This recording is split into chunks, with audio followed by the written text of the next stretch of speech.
On dit que l'amour maternel est infini. On ne vous dit pas qu'il peut aussi être une cage. Je me souviens du jour où le soleil était différent. Pas seulement chaud, chaud comme au Nouveau-Mexique, mais une brûlure qui commençait au plus profond de moi. C'était un jeudi. Le genre de jeudi qui avait un goût de poussière et de déception. J'étais dans la maison d'amis, celle dans laquelle j'avais mis tout mon cœur, celle dont j'avais fait en sorte qu'elle soit toujours prête pour lui. Mon neveu. Ou, comme je l'avais toujours pensé, mon fils. Il a envoyé une lettre. Une mise en demeure, le nom de son avocat inscrit en haut. À révocation légale du bail. Ma propre maison d'amis. Les mots étaient flous. Je les ai tracés d'un doigt tremblant, le papier fin, presque translucide, comme mon emprise sur tout ce que j'avais construit. Ce n'était que quelques lignes, froides, officielles. Mais chaque mot était une écharde, creusant une blessure déjà vive. Je n'ai pas eu d'enfant. Jamais marié. Ma vie, mes rêves, tout avait été mis en lui. En Marc, ses parents, ma sœur et son mari, partis trop tôt. Un accident de voiture, soudain, brutal. Il n'avait que 10 ans. Un garçon aux yeux écarquillés et effrayés, accroché à ma jambe. Je me souvenais de sa petite main dans la mienne, comme elle s'y accrochait facilement. Comment je lui avais promis, en silence, que je serais tout ce dont il avait besoin. Et je l'étais. J'ai abandonné mes études à Paris, ma carrière naissante de traductrice, mes soirées tranquilles avec des livres et du vin. Je les ai échangées contre des genoux écorchés, des batailles de devoirs et des lessives interminables. Je les ai échangées contre de l'amour. Je ne lui en voulais pas. Pas à ce moment-là. Pas pendant des années. Je voyais son sourire, ses succès, comme les miens. Sa remise de diplôme à la Sorbonne, un moment de fierté. Son premier emploi en ville, une autre plume à mon chapeau. J'étais sa plus grande fan, sa plus farouche protectrice. Je pensais que nous étions indestructibles. La maison d'hôte était mon havre de paix. Une petite maison en adobe, nichée à l'ombre d'un vieux peuplier, à quelques pas de la maison principale. C'était l'endroit où j'allais lire, réfléchir, simplement être. Et puis, quand Marc a grandi, quand il a eu besoin de son propre espace, je le lui ai offert. Un arrangement temporaire, pensais-je. Un pont. Il commençait sa propre vie, un nouveau travail. Il avait besoin d'un endroit où atterrir. Je lui ai dit que c'était le sien, aussi longtemps qu'il en aurait besoin. Famille, avais-je dit, on prend soin des nôtres. Il a hoché la tête, a souri, et pendant un moment, cela m'a semblé juste. Mais la maison d'amis, autrefois symbole de ma générosité, est lentement devenue une cage. Cela a commencé subtilement. De petites choses, comme la façon dont la porte de la maison principale, autrefois toujours ouverte, a commencé à se fermer, puis à se verrouiller. Je frappais, et parfois, il ne répondait pas tout de suite. Parfois, il ne répondait pas du tout. Je me disais qu'il était occupé, concentré sur son travail. Qu'il avait besoin d'intimité. Puis les courses. J'avais toujours fait les courses, rempli les 2 cuisines. Mais petit à petit, mon accès au garde-manger principal s'est réduit. Je me suis retrouvé à chercher des choses qui n'y étaient pas. Mes thés préférés. La bonne huile d'olive. J'ai commencé à en acheter moi-même, juste pour la maison d'amis. C'était étrange, comme si j'étais une invitée chez moi. Le thermostat. J'aimais la fraîcheur, surtout avec la chaleur du Nouveau-Mexique. Mais la maison était toujours chaude. Je le baissais, et 1 heure plus tard, il remontait. Je demandais à Marc, « Tu as réglé le thermostat ?» Il haussait les épaules, un geste désinvolte. Ça devait être la brise, ma tante. Un petit mensonge, une petite trahison. Mais ça me piquait. Il a commencé à inviter des gens. Des amis que je ne connaissais pas. Des nuits tardives, des rires résonnant à travers les murs. Je restais allongé dans mon lit, à écouter, l'estomac noué. J'avais l'impression d'être une étrangère, observant une vie dont je ne faisais plus partie. Il faisait un froid glacial, même sous le soleil du Nouveau-Mexique. Un présage du froid à venir. Je me souviens d'un après-midi, l'air était lourd et lourd avant un orage. Je suis entré dans la maison principale, à la recherche d'un livre que je lui avais prêté. Je l'ai trouvé à mon bureau, mon vieux bureau en acajou, celui que mon père m'avait offert. Il tenait une pile de papiers. Mes papiers. Des relevés financiers. Des documents juridiques. Il les a rapidement mélangés, une lueur coupable dans le regard. Je cherche juste quelque chose, a-t-il marmonné en évitant mon regard. Mes papiers, ai-je demandé d'une voix calme, mais le cœur battant la chamade. Juste par curiosité, a-t-il dit trop vite. Je m'inquiétais pour toi, ma tante. Je voulais m'assurer que tout était en ordre. Un frisson m'a parcouru, plus froid que n'importe quelle climatisation. Ce n'était pas de l'inquiétude que je lisais dans ses yeux. C'était autre chose. Quelque chose de calculateur. Je l'ai écarté. Je me suis dit que j'exagérais. Il m'aimait. Il le devait. J'étais sa famille. Sa seule famille. L'érosion était lente, comme l'eau qui use la pierre. Chaque goutte, chaque minuscule déplacement, était presque imperceptible en soi. Mais ensemble, ils ont sapé les fondations de ma vie. Mon courrier. Il a commencé à arriver à la maison principale. Puis, parfois, il n'arrivait plus du tout. J'appelais la banque, les services publics, pour demander pourquoi je n'avais pas reçu de relevé. Ils me confirmaient qu'il avait été envoyé. « As-tu vérifié auprès de ton neveu ?» demandait-il. J'éprouvais une vague de honte, un savoir silencieux. Puis, la signature. Une lettre de ma banque est arrivée, concernant un ajustement mineur sur l'un de mes comptes d'investissement. Ma signature était dessus. Mais ce n'était pas la mienne. Pas tout à fait. Elle était proche, trop proche. Mais le léger tremblement, l'inclinaison à peine perceptible du M de mon nom, c'était faux. Je la fixai, une terreur glaciale me parcourant. Ma main, celle qui avait signé 1000 autorisations scolaires, sans chèque pour ses frais de scolarité, elle avait été usurpée. Je suis entré dans la maison principale, la lettre serrée dans ma main. Marc était dans le salon, en train de regarder la télévision. Le son était fort. Je restai là, tendant le papier. Ce n'est pas ma signature, dis-je d'une voix à peine murmurée, mais qui perçait le bruit. Il se retourna, les yeux plissés. De quoi parles-tu, ma tante? Ceci, répétai-je en désignant la signature. Je n'ai pas signé ça. Il prit la lettre et y jeta un coup d'œil. Oh, ça. Oui, je l'ai signé pour toi. Tu étais sorti, et c'était urgent. Je ne voulais pas que tu rates quoi que ce soit. Il haussa les épaules d'un geste dédaigneux du poignet. Mon sang se glaça. Urgent? Demandai-je. Qu'y avait-il de si urgent? Il marmonna quelque chose à propos d'une bonne opportunité, d'un transfert rapide. Je ne comprenais pas les détails. Il se retournait déjà vers la télévision, me congédiant, rejetant cette profonde violation. C'était la première fissure dans le barrage. La première preuve irréfutable. Il n'était pas seulement distant. Il manipulait activement. Et la réalisation me frappa avec la force d'un coup physique. Il me voyait comme un moyen pour parvenir à ses fins. Un obstacle, peut-être. Mais certainement pas une famille, pas au sens où je l'avais compris. J'ai commencé à chercher. Subtilement au début. Fouillant dans les tiroirs quand il était sorti. Sous les matelas. Je me sentais comme une voleuse chez moi, une espionne désespérée. Et ce que j'ai trouvé m'a rongé, morceau par morceau. Le testament. Mon testament. Je l'avais écrit des années auparavant, lui léguant tout. Ma maison, mes petites économies, ma collection d'art. Tout était pour lui.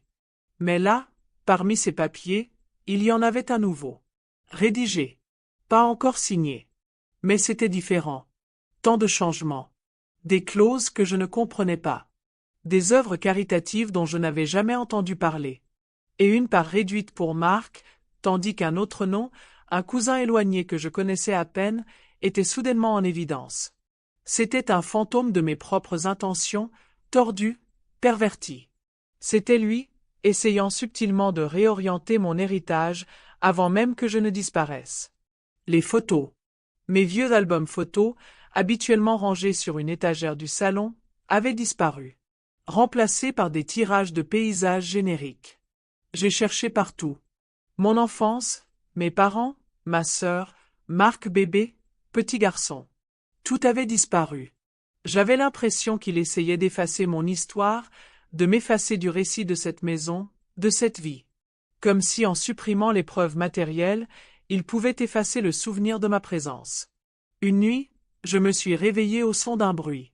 Un léger craquement. Je suis resté immobile, le cœur battant. J'ai entendu des pas, légers, furtifs, dans la maison principale. J'entendis un tiroir s'ouvrir, puis se refermer. Je me faufila hors de la maison d'amis, silencieuse comme une ombre, et jetai un coup d'œil par la fenêtre principale. Marc était dans le bureau, mon bureau. Il tenait une petite boîte, la boîte à bijoux de ma mère, celle avec les oiseaux sculptés. Il l'ouvrit, regarda à l'intérieur, puis la referma. Il ne prenait rien, pas à ce moment-là. Il était juste en train de vérifier, de cataloguer, de faire l'inventaire de ce qu'il considérait clairement comme sien. Je restais là, dans le noir, à l'observer. Le garçon que j'avais élevé, l'homme que j'avais aimé inconditionnellement, était un étranger. Un voleur. Un traître. L'amour que j'avais pour lui, autrefois un feu crépitant, n'était plus qu'une braise mourante, étouffée par les cendres. Le silence qui avait autrefois protégé notre lien était devenu un linceul étouffant. Je commençai à écrire. Pas un testament, pas encore. Mais des notes. De petites entrées frénétiques dans un carnet à spirale bon marché que j'avais acheté à la pharmacie du coin. Date, heure, observation. Les portes verrouillées, le courrier manquant, la signature falsifiée. Le testament changeant. C'était mon secret, ma vérité cachée. Une rébellion silencieuse contre le silence qu'il essayait d'imposer. J'ai commencé à dormir moins. Les nuits étaient longues, remplies des fantômes de son enfance, du contact fantomatique de sa petite main. Je me suis souvenu de la fois où il avait de la fièvre, comment je restais éveillé toute la nuit, des linges frais sur son front, à chanter des berceuses jusqu'à ce qu'il s'endorme enfin. Je me souvenais de son rire, résonnant dans la maison après qu'il ait appris à faire du vélo. La joie que j'avais ressentie, si pure, si légère. Maintenant, ses souvenirs étaient souillés, empoisonnés par l'amertume du présent. Il a commencé à suggérer que j'étais distraite. Tata, as-tu pris tes médicaments? Tata, tu as laissé la cuisinière allumée. De petites accusations, destinées à me faire douter de moi. Destinées à faire douter les autres de moi. Un lent et insidieux escroquerie. Il essayait de me faire douter de ma propre santé mentale, de me faire croire que j'étais le problème. Et pendant un moment terrifiant, j'y suis presque parvenu. J'ai commencé à m'isoler. J'ai arrêté d'appeler mes vieux amis, craignant qu'ils n'entendent le tremblement dans ma voix, la peur inexprimée. J'ai arrêté d'aller à ma partie de bridge hebdomadaire. J'avais honte, comme si j'avais échoué. Échoué en tant que gardien, échoué en tant que femme. Le sentiment d'être effacé, ce n'était pas juste une métaphore. C'était réel. Mon espace se rétrécissait. Ma voix s'affaiblissait. Je devenais invisible dans ce foyer que j'avais créé. Mais au sein de cette invisibilité, une force tranquille commençait à mijoter. Un instinct protecteur féroce. Pas pour lui, mais pour moi. Le tournant ne fut pas une grande confrontation. C'était une matinée calme et suffocante. Je me suis réveillé, mal à l'aise. Un étrange vertige, un mal de tête qui me martelait les yeux. J'ai trébuché jusqu'à la cuisine, à la recherche de ma tasse habituelle de tisane à la camomille. La boîte était presque vide. J'ai préparé une nouvelle théière. Le thé avait un goût étrange. Amer. Métallique. Je me suis souvenu que Marc était venu à la maison d'amis la veille, aidant, à ranger. Il m'avait apporté un verre d'eau, m'avait dit que j'étais pâle. Je n'y avais pas prêté attention sur le moment. Mais maintenant, un soupçon froid s'est insinué. J'ai versé le thé dans l'évier. Je suis allé chez mon médecin, une femme âgée et gentille qui me connaissait depuis des années.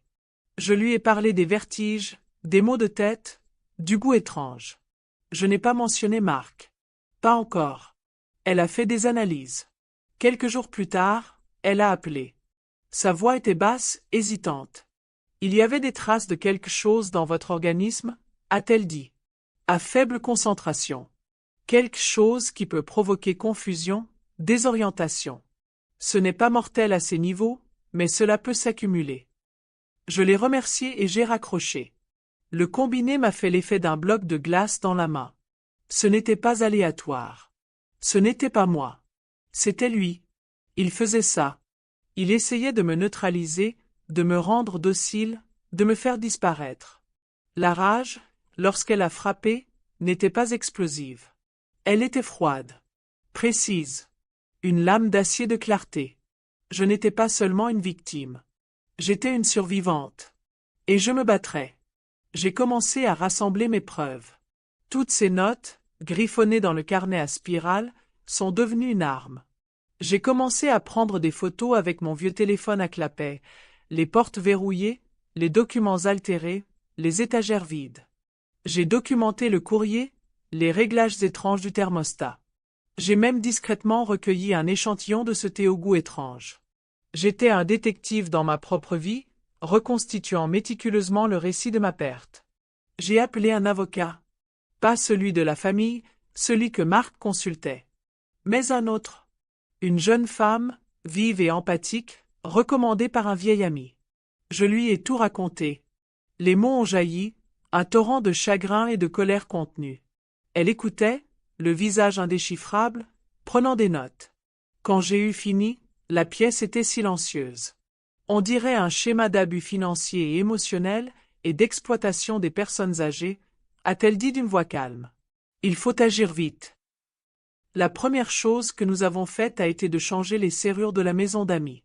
Cela ressemblait à un petit acte de défi, mais c'était monumental. Le cliquetis de la nouvelle clé dans la serrure était le son de ma propre liberté. Je l'ai enfermé dehors. De mon espace. De ma vie. Puis, le testament. Je l'ai réécrit. Cette fois, c'était clair. Précis. Pas un seul euro, pas un seul franc, pas un seul souvenir pour Marc. J'ai inclus une clause, une explication détaillée du pourquoi. J'ai nommé les associations caritatives auxquelles je croyais vraiment, celles que j'avais toujours eu l'intention de soutenir. J'ai nommé un cousin éloigné, celui qu'il avait tenté de remplacer, mais cette fois, avec mon consentement plein et entier. Il ne s'agissait pas de vengeance au sens de le faire souffrir. Il s'agissait de justice. De récupérer mon héritage, ma vérité. Il s'agissait de tracer une ligne dans le sable, de dire « Tu n'as pas le droit de dicter ma valeur, ni mes dernières volontés. » La confrontation, quand elle a eu lieu, n'était pas un cri. C'était un murmure. Une déclaration silencieuse. Il est venu à la porte de la maison d'hôte, a frappé à la porte, exigeant de savoir pourquoi les serrures avaient été changées. Je l'ai ouverte, juste un petit trou. Il avait l'air fou, les cheveux en bataille, les yeux flamboyants. « Qu'est-ce que c'est, ma tante » a-t-il sifflé. « Pourquoi fais-tu ça » ? « Tu sais pourquoi, Marc, dis-je d'une voix ferme, ne trahissant en rien la peur qui me rongeait encore. Je sais ce que tu fais. Son visage pâlit. Je ne sais pas de quoi tu parles. Les documents signés, dis-je. L'argent. La maison. Le thé. Il tressaillit à ce dernier mot. Tu imagines des choses, ma tante. Tu ne vas pas bien. Je vais parfaitement bien, dis-je d'une voix plus forte. Et j'en ai fini. J'en ai fini avec tes mensonges. J'en ai fini avec ton contrôle. J'en ai fini avec ta trahison. Il commença à argumenter, à trouver des excuses. Mais je le regardais simplement, vraiment, pour la première fois depuis longtemps. Et je ne vis pas le garçon que j'avais élevé, mais une coquille vide, consumée par la cupidité et un sentiment choquant de droit. J'ai réécrit mon testament, Marc, dis-je d'une voix ferme. Tu ne recevras rien. Pas de moi. Plus maintenant. Sa mâchoire tomba. La colère quitta son visage, remplacée par une peur froide et calculatrice. Il avait perdu. Il le savait. Il était allé trop loin. Il ouvrit la bouche pour parler, mais je fermai la porte. Doucement. Fermement. Puis je tournai la nouvelle serrure. Le clic résonna dans le silence de la maison d'hôte. Ce n'était pas un triomphe. C'était un simple acte d'instinct de survie. Une profonde inspiration purificatrice. Les premières semaines après son départ furent étranges. Le silence dans la maison principale, autrefois source d'angoisse, était désormais un baume. J'avais de nouveau la maison pour moi. Mais les souvenirs, le sentiment persistant d'avoir été violé, étaient toujours là. Je savais que je ne pouvais pas rester. L'air était lourd des fantômes de sa tromperie. J'ai trouvé un petit appartement dans un quartier calme, non loin du centre-ville. Il était modeste, juste 2 pièces et une minuscule cuisine, mais il était à moi. Vraiment à moi. J'ai peint les murs d'un bleu doux et plein d'espoir. J'ai acheté de nouveaux meubles simples. Chaque choix, chaque coup de pinceau, me semblait un acte de création, une réaffirmation de ma propre existence. J'ai commencé de nouvelles routines. Les matinées commençaient par une tasse de café serré, en écoutant la radio, le murmure des voix françaises. J'ai redécouvert mon amour des promenades, de l'exploration des ruelles, des cours intérieurs cachés. J'ai rejoint un groupe d'écriture pour femmes âgées. Nous nous réunissions une fois par semaine dans une salle baignée de soleil de la bibliothèque locale. Nous partagions des histoires, des poèmes, des fragments de nos vies. Au début, mon histoire me semblait trop crue, trop laide pour être partagée. Mais lentement, avec hésitation, j'ai commencé à l'écrire. Pas directement, pas encore. Mais les thèmes, les émotions, ils coulaient sur la page. La trahison, la perte, la force tranquille de la survie. C'est dans ce groupe, entouré de femmes qui comprenaient les douleurs silencieuses de la vie, que j'ai finalement trouvé ma voix. J'ai lu un court texte, un poème parlé, sur un oiseau aux ailes coupées, aspirant au ciel. J'ai raconté comment la cage, autrefois perçue comme un abri, est devenue une prison. Je n'ai pas cité de nom. Je n'ai pas raconté tous les détails. Mais la vérité émotionnelle était là, brute et résonnante. Quand j'ai terminé, la salle était silencieuse. Puis, une vague d'applaudissements discrets. Un hochement de tête entendu d'une femme de l'autre côté de la table, les yeux emplis de compréhension. Mon passé restait. Les cicatrices étaient toujours là, profondément gravées. Mais ils ne me définissaient plus. Je n'étais plus la victime silencieuse. J'étais une survivante. Une diseuse de vérité. J'ai trouvé un sens à aider les autres à guérir à voix haute, à écouter leurs histoires, à leur offrir la force tranquille que j'avais si durement gagnée. Les années ont passé. Le soleil du Nouveau-Mexique continuait de brûler la terre, mais la brûlure en moi s'était apaisée. C'était une force tranquille maintenant, une résolution tranquille. J'étais toujours moi, mais plus forte, plus résiliente. Puis, l'appel. Sa voix, hésitante, presque méconnaissable. Marc. Il était en ville. Me voyait-il? S'excusait-il? J'ai hésité. Les vieilles blessures palpitaient encore, une douleur sourde sous la surface. Mais l'envie de me cacher, de me retirer, avait disparu. J'ai accepté de le retrouver dans un petit café de la ville, un terrain neutre. Il avait l'air différent. Plus âgé. Ses yeux, autrefois si brillants d'ambition, étaient voilés. Il semblait brisé. Il a parlé de regrets, d'erreurs, d'une vie qui s'était effondrée après avoir perdu mon soutien. Il a dit qu'il comprenait maintenant. Qu'il avait été égoïste, cruel. Il a demandé pardon. J'ai écouté. Je l'ai regardé, vraiment regardé, pour la première fois peut-être sans le prisme de l'attente ou de la déception. J'ai vu un homme qui avait fait des choix et qui en subissait désormais les conséquences. J'accepte tes excuses, Marc, ai-je dit d'une voix égale et claire. Et je reconnais la douleur que tu as causée. Il a attendu, l'espoir vacillant dans ses yeux. Mais le pardon, ai-je continué, n'est pas acquis. Il se mérite.